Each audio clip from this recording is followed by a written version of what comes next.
Hello guys, இன்றைக்கி நான் பார்க்க போகிறோன்னா நம்ம பெங்களூர்லேருந்து நந்தி ஹில்ஸுக்கு கிளம்பியாச்சு.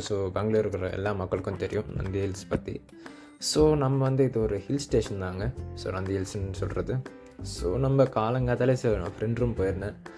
நான் போனதே 12 மணிக்கு. விடிய பேசிவிட்டு 2:30 மணி வரைக்கும் பேசிவிட்டு 3 மணிக்கு வா மச்சான் கிளம்பலான்ட்டு அவன் கிளப்ப வச்சு குளிரில் நானும் அவனும் வண்டி எடுத்துகிட்டு கிளம்பணுங்க. அங்கே போனால் ஓப்பன் பண்ணதே கேட்டு அரௌண்ட் 5:30 கிட்ட தான் ஆகிடுச்சு.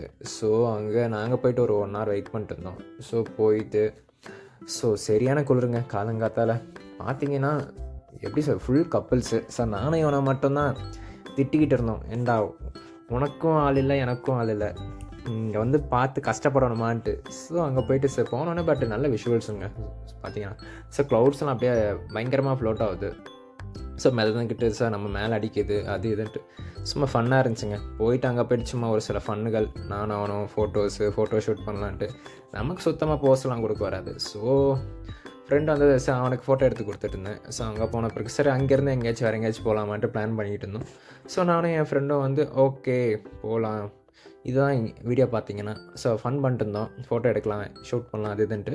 சரி அங்கேருந்து நம்ம எங்கேயாச்சும் போகலான்ட்டு டிசைட் பண்ணோம். அங்கேருந்து ஈஷா ஃபவுண்டேஷன் இருக்குது சிக்பல்லாப்பூர்.